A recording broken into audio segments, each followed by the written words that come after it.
بسم اللہ الرحمن الرحیم۔ السلام علیکم ورحمۃ اللہ وبرکاتہ۔ کاشف ایک گاؤں کا غریب لڑکا تھا۔ عمر کچھ 18 سال تھی۔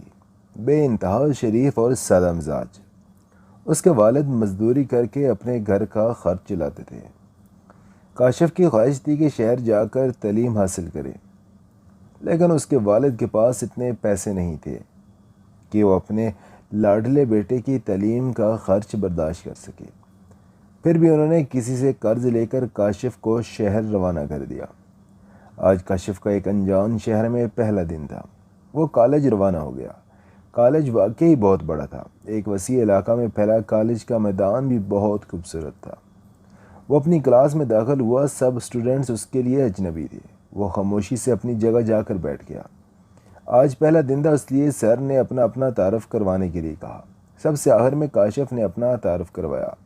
اس کا پرسنٹیج پوری کلاس میں سب سے زیادہ تھا، اور دوسرے نمبر پر ایک لڑکی تھی جس کا نام صالحہ تھا۔ 6 مہینے بعد سیمسٹر ایگزام شروع ہو گئے۔ چونکہ کاشف ایک ہونہار طالب علم تھا، اس لیے اس نے اس بار بھی سیمسٹر ایگزام میں ٹاپ کیا، اور صالحہ اس بار بھی دوسرے نمبر پر تھی۔ صالحہ بھی بہت شریف، سنجیدہ اور ہونہار لڑکی تھی۔ اس کے والد شہر کے بہت بڑے بزنس مین تھے۔ چونکہ کاشف اور صالحہ کا مزاج ایک جیسا تھا، اس لیے کاشف اسے پسند کرنے لگا، لیکن اس میں یہ ہمت نہیں تھی کہ وہ صالحہ سے کچھ کہہ پاتا۔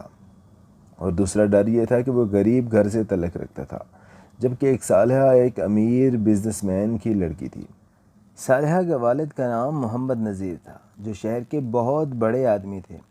فائنل ایگزام سر پر تھے۔ وقت گزرتا رہا اور فائنل ایگزام آ گئے، لیکن ایک سبجیکٹ ایسا تھا جس میں کاشف بہت کمزور تھا، اور صالحہ کو اس سبجیکٹ میں عبور حاصل تھا۔ چونکہ کاشف فیل نہیں ہونا چاہتا تھا، اس لیے اس نے بہت ہمت کر کے صالحہ سے کہا، صالحہ مجھے آپ کے نوٹس چاہیے، میں بعد میں آپ کے نوٹس آپ کو واپس کر دوں گا۔ صالحہ نے نوٹس دے دیے۔ آخر وہ دن بھی آ پہنچا۔ فائنل ایگزام کا رزلٹ آیا، لیکن اس بار کاشف دوسرے نمبر پر تھا، اور صالحہ نے پوری کلاس میں ٹاپ کیا تھا۔ کاشف بڑی ہمت جتا کر صالحہ کے پاس پہنچا اور کہا، مبارک ہو، آپ نے کلاس میں ٹاپ کیا ہے۔ صالحہ نے صرف اتنا کہا، شکریہ، اور چلی گئی۔ کالج کی پڑھائی ختم ہو چکی تھی۔ صالحہ اس دن کے بعد کبھی نظر نہیں آئی، اور صالحہ کے نوٹس کاشف کے پاس امانت رہ گئے۔ اس نے سوچا کہ یہ نوٹس کبھی نہ کبھی واپس کر دوں گا۔ وقت گزرتا رہا اور کاشف کی معصوم محبت پروان چڑھتی رہی۔ کاشف کے دماغ میں بہت سے سوالات گردش کرتے رہے۔ وہ سوچتا رہا کہ کاش وہ بھی ایک امیر گھر سے تعلق رکھتا اور صالحہ کے گھر شادی کے لیے رشتہ لے جاتا۔ آخر اس نے طے کیا کہ وہ بھی ایک بڑا آدمی بنے گا۔ کاشف کو ایک اچھی کمپنی میں جاب مل گئی، اور مسلسل محنت کی بدولت وہ 3 سال کے عرصے میں ہی اس کمپنی کے سب سے بڑے عہدے پر فائز ہو گیا۔ کاشف ایک بڑا آدمی بن چکا تھا۔ اس کا گھر جھونپڑے سے ایک عالی شان عمارت میں تبدیل ہو گیا۔ اس کے والد نے اس سے کہا، بیٹا شادی کب کر رہے ہو؟ کاشف نے انہیں بتایا کہ اسے ایک لڑکی پسند ہے اور وہ اس لڑکی کے گھر رشتہ لے کر جانا چاہتا ہے۔ اس کے والدین بھی راضی ہو گئے، لیکن کاشف کے ذہن میں اچانک ایک خیال آیا کہ کہیں صالحہ کی شادی تو نہیں ہو گئی۔ پھر وہ خود ہی اپنے دل کو تسلی دینے لگا اور سوچنے لگا کہ صالحہ تو بہت ہونہار لڑکی تھی، اس لیے ہو سکتا ہے کہ مزید تعلیم حاصل کر رہی ہوگی، اور شاید اس کی شادی بھی نہ ہوئی ہو۔ اس نے سوچا کہ رشتہ لے جانے سے قبل تحقیق کی جائے کہ صالحہ کی شادی تو نہیں ہو گئی۔ وہ صالحہ کے شہر کی طرف روانہ ہوا۔ اس کا پورا سفر بہت بے چینی سے کٹا۔ صالحہ کے گھر کے قریب پہنچا تو دل کی دھڑکن تیز ہو گئی، اور بے شمار خیالات اس کو پریشان کرنے لگے۔ اس نے پوری ہمت جتائی اور باہر کے گیٹ پر دستک دی۔ چوکیدار نے دروازہ کھولا اور پوچھا، آپ کو کس سے ملنا ہے؟ کاشف نے کہا کہ مجھے محمد نذیر سر سے ملنا ہے۔ چوکیدار اسے اندر لے گیا۔ بہت خوبصورت گھر تھا۔ چوکیدار نے کہا، آپ اس کمرے میں انتظار کیجیے، سر تھوڑی دیر میں آئیں گے۔ تھوڑی دیر بعد محمد نذیر صاحب آ گئے اور مسکرا کر مصافحہ کیا اور پوچھا، کیا نام ہے بیٹا تمہارا؟ کاشف نے جواباً کہا، سر میرا نام کاشف ہے، میں اور آپ کی بیٹی صالحہ ایک ہی کالج میں پڑھتے تھے۔ صالحہ کے نوٹس میرے پاس امانت رہ گئی تھیں، آج لوٹانے آیا ہوں۔ اتنا سنتے ہی نذیر صاحب کی آنکھوں میں آنسو آ گئے، اور انہوں نے کہا، بیٹا تم نے بہت دیر کر دی آنے میں، صالحہ کا 2 سال پہلے ہی انتقال ہو چکا ہے۔ اتنا سنتے ہی کاشف کی آنکھیں ڈبڈبا گئیں، لیکن خود کو سنبھالا اور کہا سر یہ کیسے ہوا؟